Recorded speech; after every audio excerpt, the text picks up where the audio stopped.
Hey guys, and welcome back to another video. Dad, listen, it is the preview for the Norwich game in midweek. It's going to be a long journey, mate, I just say. Yeah, well, before we get carried away with the ins and outs of the dreadful trek to the Sea of the Canaries, I think now that the dust that's settled, you know something, Dan? After sitting down and analysing the game as soon as I got home Friday night, I don't think we've done that bad. You know, I'll be honest. I thought that the goal was extremely well taken.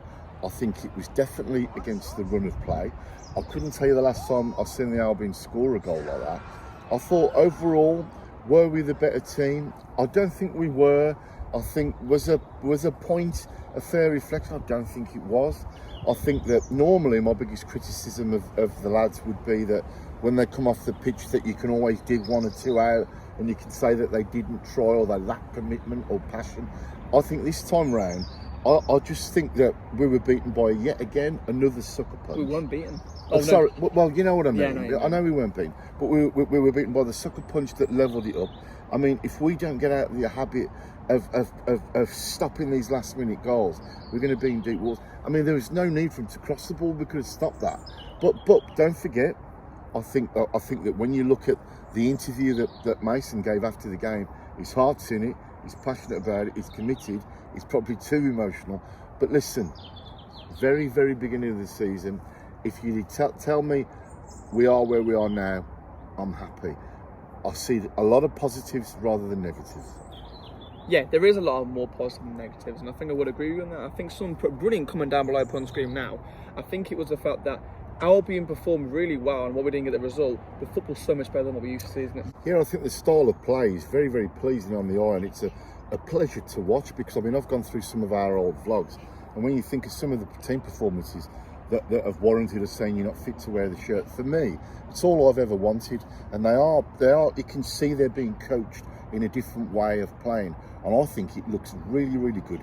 And it's achieving things as well. Instead of playing sloppy balls here and there, they're actually thinking about it, and their footballing IQ is getting better. So I'm very pleased. I mean, I know he's cutting his teeth early, he's Mason, but he's got a good pedigree in the coaching department. And for the first time in many, many seasons, I think they've got a licence to go and express themselves as well and not be afraid to try new things. I think Illing Jr., I mean, that was just a brilliant piece of superb skill. So he's got the freedom to do it. I also think Charlie Taylor, he looked okay. He's got something to offer when he come on for Styles. I think that our back are better, but it just seemed ironic, doesn't it? I've just heard on Radio WM they've got a new presenter. I think who it is. Who is it? Carl Bartley. And I was thinking to me, the only reason I've said that is we could do with someone taking the leadership at the back and saying, right lads, this shut up shop. Don't, you know, no silly balls, because you should have cut that cross out. But you could argue, is that the captain's job? Yes, you could actually. And what I wanted to say to you actually, and the viewers watching, guys, thank you so much for watching, may I just say, is a couple of questions for you, Dad. Of course, in the last video I asked you a couple of them. Yes or no, do you think the midfield is better than the Borough game? Because the same duo started Malumbi and Moa, were they better? Yes or no? I think the start against Leicester were better, yeah. Yes, I really think the midfield actually in general, again, I thought Malumbi and Moa a bit more passionate about them in the game actually. Yeah. And the tackles they were flying at points, I thought to myself, here we go, that's more passion that we really want to see week in, week out. Another one I wanted to say to the viewers at home as well was, Campbell started, but Styles out. Are we happy with the fact that one of them was dropped? Yeah, I was actually. Yeah, I thought I allowed other people to come into the fray and try it. I think there's no doubt about it. Campbell's a solid defender, but he's not a fullback. I thought he played a good game then. I thought he played good. I'll tell you who didn't have a huge amount to do, but what he did do was good. He was the keeper. Because I'm forever slating the goalkeeper, and I think he done well. I don't know what it is, right? I know that we lack that killer instinct. I know that for a fact. But when you think about it, so did Leicester and so a lot of other teams. You've got to ask yourself the fact, Leicester, are they a one-trick pony with Jamie Vardy? I'll let the viewers decide that. But from an Albion perspective, you know something, it's horrible, isn't it?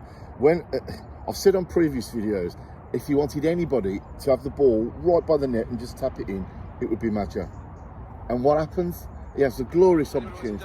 I think he was going for spectacular to try and break the net. Yeah, because I was literally about to ask you, was it a good choice we did to start Imagine and start Hegberg? I thought Hegberg, by the way, had a great game, guys. Not your thoughts. He put the effort in. Like I say, I think, sorry to butt in, I do like him. He draws defenders off.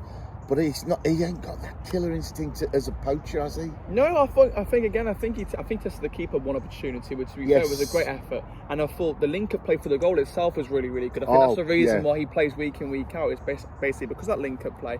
And before I go on a bit of a rant as well, did I got to ask you again, yes or no, do you think it was right decision to drop Jed? Yes, I do, yeah, because I think that Jed being a club captain, probably being the longest serving player there, who, by the way, put in a spectacular free kick and the keeper anyway. But no, I do, and I think that Jed's one of these players that I think we've seen the best of him. I think he's got a lot. I think he's still got something to offer. Yep. I think his legs have gone. I don't think he's as pacey as much, but he's got something about him. Yeah, no, definitely, he has. But I'm sorry to put him. Go on. And I do think that we're missing a spark, and I think it is in midfield. We're just lacking. I don't know what it is, Dan. The play looks good, but we're just looking for someone to make things happen. Do you know what I mean? Yeah, no. I'll give my thoughts on the performance. I think overall, while it was a draw, guys, I really think it was a positive one, like we said earlier. And I was actually quietly impressed with the fact that Charlie Taylor coming. I wasn't too sure what he's about. I would say he's an old school left back, a bit like that. And he's coming, and while Fatawu and whoever was Mongo on the wings, whoever you want there, really put a test up against him, because they're really good wingers, probably the best wingers in the Championship, you have to say that. And what I would say is, honestly, Charlie Taylor, while someone put down the comment section down below, he didn't, every cross, he didn't stop, they always put in the box. Overall, I thought he was decent, to put a really good job, and I thought Styles, to be fair, again, there's a question mark saying that, again, I think Taylor might start against Norwich. I thought he was quality for rounds. I'd give him an opportunity. So now I thought Mason made the right decision, actually, because I was pleased with the performance. I think as a team as well, I thought we were really, really good. Don't get me wrong, we can see the last minute, which again, we've got to cut out, 100% we've got to cut out those type of goals that we concede last minute. It reminded me of the whole goal, I think it was last season, when I think it was Casey Palmer scored, and I think it was Arthur Price were marking him at the right back position. Again, no one's marking him, and they get a free cheap goal at the end and make it 1-1. Overall, though, I thought defence of the game was excellent. I thought Nat Phillips was really good. It was Colossus, yeah. I think Mepham, is slotted in. Yeah, he's for me, I like him. Again, he's got something about him, and you don't catch him doing that many silly passes. No. And I tell you what, I just can't stop thinking about that. Is that I've watched the Blues Coventry game, and the chance that Asante put away was more or less identical to Manchester. Yeah, no.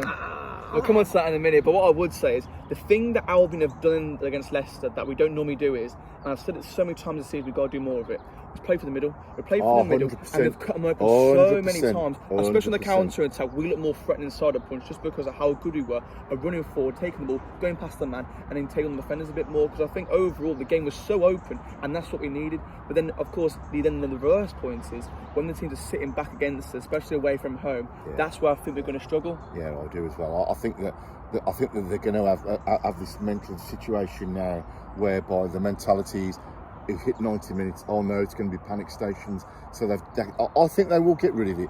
I think being an ex-player himself, I think Mason will drum something into them. I think he's got to. But don't forget, Dan, Leicester are no pushovers. I thought they had a lot to offer, but I did think at times we played some better stuff, but you can see that the quality was there. So I'm glad you said that, actually, because the quality, especially in the first 10 minutes or so, you could see the quality and difference between Leicester and Albion. They're playing the ball about. I thought, oh my God. I did as well, because you said to me we could get turned over. But there's something about the Albion. I think it's a refreshing side. I think there's lots more to come. I think that confidence-wise, if they get a few good results here and there, I think we're going to be okay. I'm not going to say we're going to be promotion contenders or anything like that, but I keep on saying it's a difficult league. But I think we're still up there now. Yeah. We've played some of the top teams. Yep. I think we're still a team, a very much work in progress. Mason's cutting his teeth for the first time ever. But I'm not too disappointed. I'm not going to slate the ex-managers. I'm just some of the managers. Oh, by the way, the other week we were saying, well, it was 3, now it's down to 2. Which 2 current Premier League managers used to play for Albion? Goodness me, I've got another stat for you. Which 3 ex-Albion managers are in a blooming food advert? So what's that? Put on the comment section down below, guys. But I know, but to put a slant on the game, I think, something, Dan, we walked away as if it was a defeat. It wasn't. It was a draw. It wasn't even a hard-fought draw. I think that we should have been out. I think we edged it, just the fact that we hanged on for so long, and you thought to yourself, Leicester haven't really offered too much. I think the amount of times I saw Fatawu cut inside, have a shot over the bar, the amount of times I saw that. But overall, the performance-wise, the only thing we were missing was the cutting edge of shooting. I thought the Collier chance we could have put away. There was so many. The Managerial one, Yeah, but the thing is that it's nice to get in positions. Yep. I think the story of Albion for many seasons has been we've either struggled to create the chances, but when we do create the chances, there's a goal scorer that ain't there. But I think that is Madger happy? You don't know, do you? And I think this is where I think, especially these type of games, guys, you'd be tempted to maybe start him against Norwich. I would probably start Hegbo again. Would you start Madger? I wouldn't, but I'd be tempted to start him yeah. against maybe Millwall, for example, because I can see a lot of changes happening against Norwich. Because, don't get me wrong, they're a really good team, but Albion, they're going to be needing some legs, especially after the Leicester game, where I thought really everyone put their heart and soul into the pitch. Well, that's what I'm saying. As a Baggies fan through and through, like me and you are, and thousands of people watching and listening, is this all we want them is to put a shift in, to leave everything on that pitch on match days, and they're doing that. Yeah. It's just that if we can eradicate these silly little mistakes at the back in the 90th minute, we're looking all right. Will it cost us towards the end of the season? That's my question. Well, only time will tell. Only time will tell. Trouble is, I think that some of the comments people make are great. I think you name me, other than probably Jay Stansfield of Blues and probably Sargent, where we're going to in the week, who's out and out goal scorers. That's the worry, actually. But while we're talking, actually, let's send over to Harry. Harry, what are your thoughts? Hello, everyone. Just want to say a massive thank you to you two, All Things Midlands, for letting me be on your channel. I really do appreciate it. It's nice to see Albion content creators sticking together. I'm going to give you a little bit of a breakdown of the Leicester game and then move on to obviously Wednesday night's game against Norwich City. Leicester just feels like an absolute gut-wrenching one. We played so well for so long, keeping possibly one of the best teams on the ball quite for so long, you know, and probably one of the best wingers we'll see at the Albion with Mavadidi and Fatawu. You know, to bring on Jeremy Mong, Patson Daka, they've got a serious bench. And to keep them quiet for so long, it genuinely does feel more like a loss coming away from that game. But I suppose if you look at it from one perspective, if at the start of the day you said you take a point at Leicester, I think I'd have said take a point at Leicester. So, you know, it's we've got to look at it like that and say it's a great point earned. But for me, it feels more like a loss than anything, because to lead for so long with such a fantastic goal as well for Million Junior, you know, he will be massive for us on that right if we can use him rightly. Obviously, Johnson on the left again looked fantastic. Those two have got to be starters for me. As soon as we lose one or the other of those, we look almost dead in the water with no real outlet. And I think that's what happened against Leicester on Friday night. As soon as we took Johnson off and put Styles on the left, that whole left flank just went quiet. Nothing would go down that left flank, and it was disappointing to see, because I thought Callum Styles would do better in that advanced role. But he just seems to want to. He seemed to want to come back and defend more, and maybe that was what was told of him to, you know, drop back and defend. But we did just lose that little bit of the left flank. However, said that, I think Mason coached a 2-3-0 game easily here. Learned from his mistakes against Borough, and we looked a very good side. And the chances that we missed, Madger, Collier, you know, he said it could have been easily 2-3-0 before they even scored. And I think realistically looking on it, I think we should have done. You know, Madger should be burying that. Collier, should he square it, or should he, you know, do better with his chance? It's one of those. We look back and say these things, but, you know, got to take the point, got to move on with it. And then we're facing Norwich on Wednesday night now. Norwich at home haven't really been that good this season, so cue Albion turning up and, you know, giving them some points for their help. Norwich look really good away from home, but at home they've really struggled, and which is a surprise to me, because when Liam Manning went there, I thought that would be a great appointment for him. I did think they'd push, you know, really far forward in the league. Obviously, they lost Borja signed in the summer, but managed to keep hold of Josh Sargent. And I think Josh Sargent was just bag goals for fun. So we've got to keep him quiet, and I think if we can keep him quiet and out of the game, we should have more joy. But again, we've got to go into that game attacking. We can't just go into that game and sit and think, well, you know, like the Borough, we can't just sit back off them, because they will punish us. So if we go into that game and attack like we did against Leicester, then who knows what will happen in this game. We've got the players to cause damage. I'd like to somehow see get Madger and Heggie Bowen together, because I think those two could be the catalyst for us to score more goals. But the issue is, who do you drop? Because you can't drop Price. It's absolutely fantastic for the team. Presses, runs.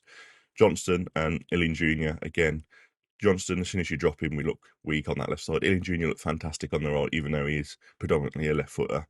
Mowat and Malumbi, I think those two in midfield, again, against Leicester, are absolutely fantastic. I do worry that Mowat's legs are starting to go in midfield, but maybe that's why Collie is kind of getting more and more minutes to come into that slot if possible.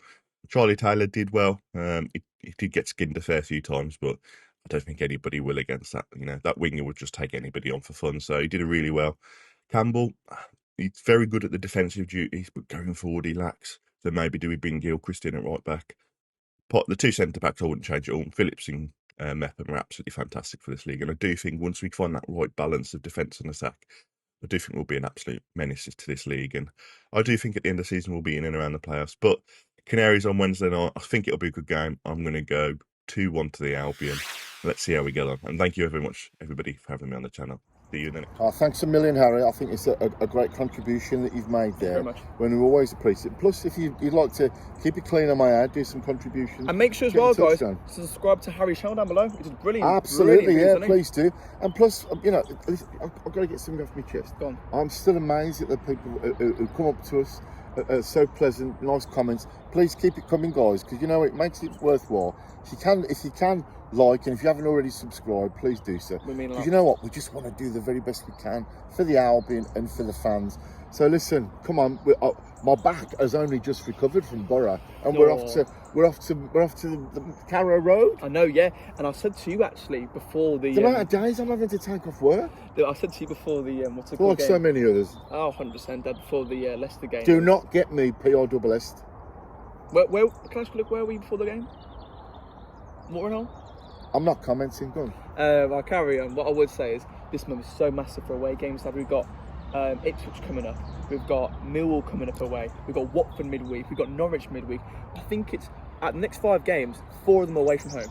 4 of them away from home, and they're going to be real tough ones because really this will test if we can really keep up that away form. Because don't get me wrong, I thought the Stoke game was really good, and we wouldn't go to Wrexham, but we were excellent there, weren't we? Yeah. But my worry is now is we need to try and keep up because the home form is going to be like that, isn't it, at the moment? It's been hit and miss. Hit and miss. Let's be honest. And the Norwich side we're about to face, I've got to say it, haven't won at home this season. Yeah, don't say that. So my worry is that it's going to happen to us and they're going to turn us over. Because, of course, they got a good draw, good draw against Stoke on Saturday, may I just say. So, again, they're going to be up for, I think, Sargent is their main man, isn't he? He is, yeah. Let's get one thing straight, though. Just because we travel thousands of miles and we're fortunate that we can do it, doesn't necessarily mean that Albion have got to give us 3 points.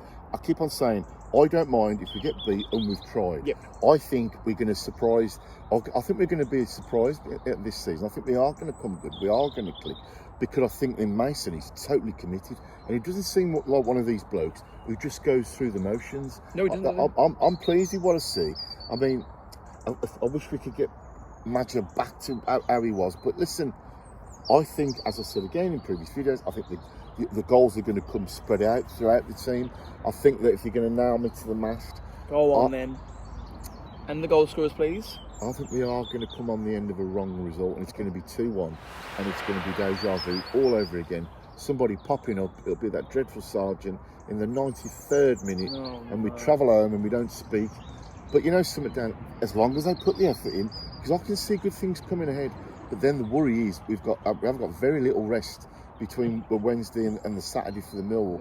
Yet another trip, which I know that you're going to fleece me for beer tokens, but listen, like so many others, Albion boys and girls, we love the Albion, we always will. I'll only criticise when it's necessary. Yep. But at this moment in time, I haven't got a criticism other than just to switch on a bit more. Yeah, and I think the finishing wise, we could have easily finished the game.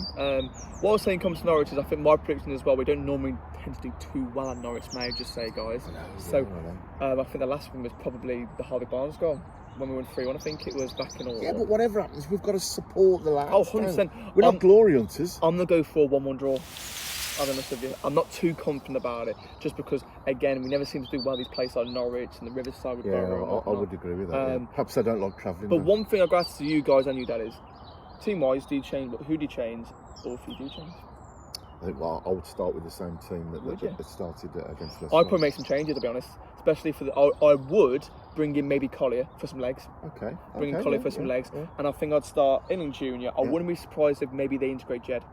Maybe for Illian Jr. or something like that. Because don't get me wrong, I thought Illian Jr. was ace. Yeah. But he looked a bit raw at points when he was giving the ball away, a bit cheap areas. Don't get me wrong, I thought he had a good game again. But isn't it refreshing though from times gone by, previous managers, you know when they're going to make the substitutions, you know who they are going to be, and you know they're going to make a scrap of difference and they'll make the wrong decision. So let's give him a bit of time, a bit of space, because let's just see. He actually sees them day in, day out on the training ground. Yep. He sees something. I can't help but think if you get pricey on his game, it will change the game. Definitely. So would you start Magic? I'll ask you. No, I wouldn't. You wouldn't? No, I wouldn't. No.